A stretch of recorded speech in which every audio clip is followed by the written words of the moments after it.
Assalamualaikum warahmatullahi wabarakatuh. Perkenalkan, saya Gita Putri Astari dengan nomor NPM 104 dan rekan-rekan saya.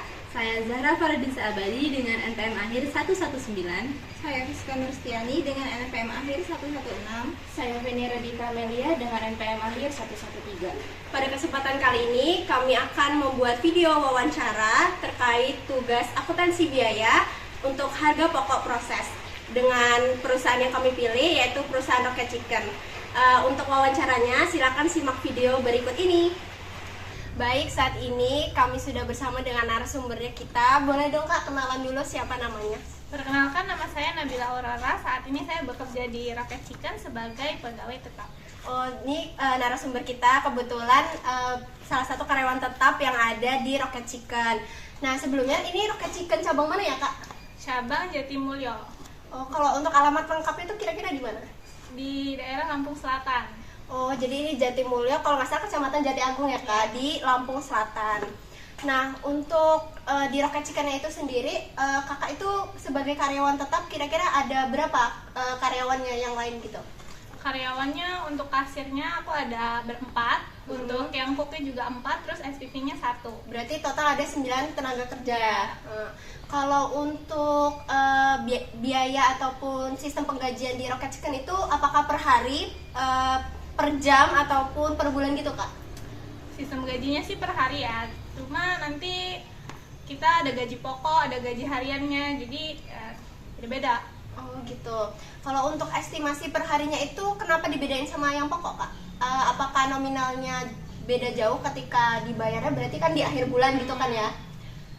Kalau gaji pokoknya tuh soalnya sekitar 80 kan, terus gaji hariannya ntar sekitar 20. Jadi nanti itu sehari itu dia totalnya 99 kalau aku ya. Oh, baik. Oke, jadi bisa estimasinya 3 sampai 3,5 juta untuk di akhir bulan gitu ya Kak?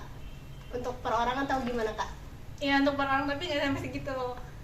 Bisa kurang lebih ya segitu Iya. lah, sekitar kisarannya gitu. Mungkin untuk pertanyaan berikutnya bisa diajuin sama teman kita. Zahra dulu ya, coba. Ada yang mau nanya nggak ke narasumber? Oke, aku mau nanya nih Kak, gimana sih tahap-tahap dari proses pembuatan proses produksi dari Rocket Chicken sendiri, dari mulai persiapan bahan sampai ke produk itu bisa dijual? Untuk ayamnya ya Kak, ntar dia itu ayamnya udah ada yang nganterin, jadi kita udah ada langganannya, ntar dianterin. Terus misal ayam itu datang berapa karung, langsung dibawa ke belakang, dibawa ke dapur, terus sama yang belakang langsung itu kan ayam dalam kondisi beku ya, ntar di belakang langsung ditaruh di bak kayak gitu untuk biar dia nggak beku lagi. Kalau dia udah nggak beku, ntar dia disusun di freezer atau di chiller, di showcase. Udah itu kalau misalnya nanti mau diisi ke depan, ke warmer depan, kayak etalase depan yang untuk ayam, ya dia bakal dinaikin sama yang masaknya. Dan naikin, dia masak, baru taruh depan gitu. Habis itu baru bisa dijual. Gitu. Gimana sih cara Rocket Chicken itu tahu kalau proses produksinya itu udah efisien? Jadi cara Rocket Chicken tuh tahu kalau misalnya produk yang kita jual udah efisien tuh, misalnya kita ada pesanan nih setiap minggunya. Biasanya emang ada pesanan setiap minggunya. Nanti kalau orang itu misalnya mau diambil hari Minggu, jadi kita udah nyiapin pesanan itu, ayamnya udah kita siapin dari hari Kamis gitu. Jadi ayam itu nggak bakal kita jual ke orang lain dan nggak bakal kita masak untuk di depan. Dia udah gitu disimpan buat yang pesanan itu. Jadi nanti kalau misalnya kita pesanan itu hari Minggu, dia mau ambil jam 9 tuh, kita udah harus berangkat dari jam 7, misal pesanannya ada 50, biar nggak telat. Jadi kan lebih baik pesanan itu cepat selesai kan daripada telat.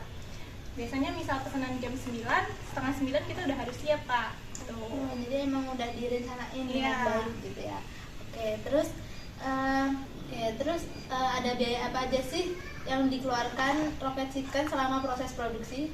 Nah, untuk itu kita ada biaya untuk tenaga kerjanya, ada biaya bahan baku sama biaya tambahan. Kalau biaya tenaga kerja udah pasti gaji. Terus kalau misalnya pesanan yang tadi aku bilang, udah pasti kita kan masuk jam 8 tuh.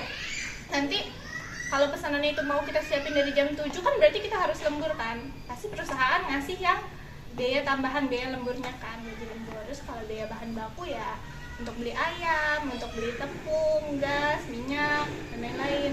Terus juga ada biaya tambahan kayak listrik, Oh jadi gitu ya Kak Zahra terkait pertanyaan untuk narasumber kita. Mungkin teman-teman kita yang lain mau nanya nih ke narasumber terkait pertanyaan-pertanyaan yang membuat mereka penasaran. Mungkin Kak Fiska dulu nih mau nanya apa ke narasumber? Aku mau nanya juga nih ya. Jadi gimana cara Rocket Chicken ini untuk mengalokasikan biaya tambahan yang udah disebut tadi kayak biaya listrik, biaya air, dan lain-lain ke dalam proses produksinya? Untuk itu biasanya supervisor kita terutama dia tuh udah tahu Kak.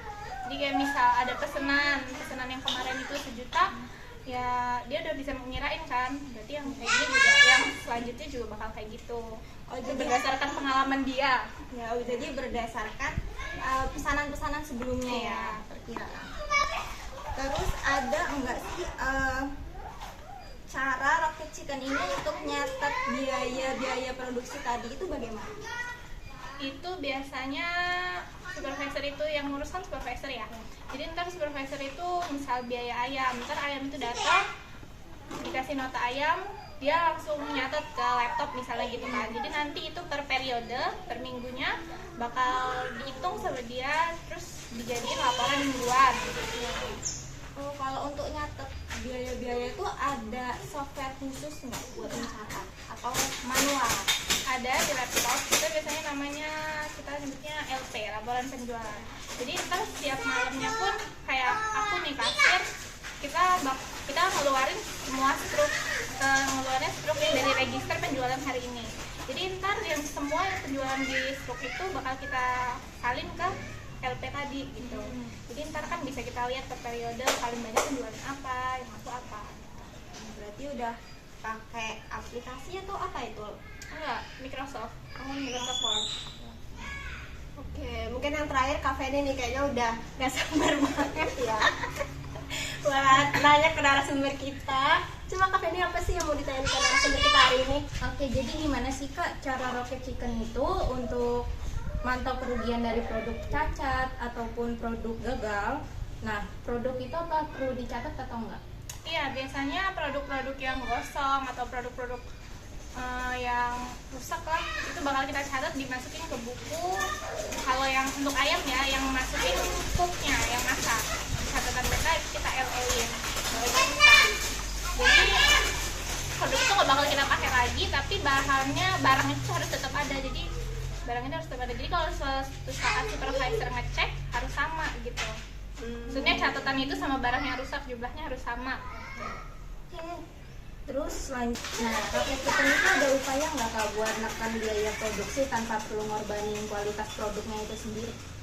Ada, biasanya kan kalau ayam yang datang tuh pasti dia ada masa ntar dia bakal busuk gitu-gitu kan. Jadi kita harus ngejual sebelum itu rusak gitu kan. Tapi kan kadang pelanggan tuh nggak tahu ya Kak datangnya kapan. Sebenarnya nggak tahu apakah bakal rame atau enggak. Jadi semua produk yang misalnya kira-kira offer yang lebih, kita bakal promoin gitu. Kadang kita juga ngadain bazar, kayak keliling-keliling pasar. Kita jadi fun marketing lah di pasar, kita muter-muter jualan dengan harga promo biar yang itu habis gitu, stoknya habis dan nggak rusak. Nah, ada tantangan nggak sih dari Rocket Chicken itu untuk mempertahankan harga jual tanpa harus merubah kualitas produknya itu sendiri? Biasanya kan kita banyak saingan tuh yang bahkan lebih murah dari kita gitu. Nah, terus juga ya tapi ada slogan yang kayak ada harga ada kualitas gitu kan. Jadi kita bakal tetap mempertahanin bahan-bahan kita, terus kayak bahan-bahannya harus tetap dijaga fresh, terus pas pengerjaan harus tetap bersih gitu kan. Itu sih Kak paling. Oke, kalau jadi itu ya rasanya supaya Rocket Chicken masih bisa bertahan sampai sekarang. Kebetulan Rocket Chicken itu salah satu toko ayam yang murah, gak terlalu mahal ya. Mungkin kalau dibandingin sama daerah sekitar kosan bisa yang 10.000 sepaket, tapi kan balik lagi kata kakaknya ada slogan, ada harga, ada kualitas. Jadi nggak heran kalau misalnya pelanggannya Rocket ini banyak banget dan juga cabangnya sekarang ada di mana-mana. Nah, terima kasih untuk Kak Nabila udah bersedia menjadi narasumber kita hari ini untuk pengerjaan tugas dari akuntansi biaya. Sekali lagi terima kasih, dan mungkin sekian dari video wawancara kita hari ini. Kurang dan lebihnya saya mohon maaf, kepada Allah saya mohon ampun. Nun wal qalami wa ma yasturun fastabiqul khairat. Wassalamualaikum warahmatullahi wabarakatuh.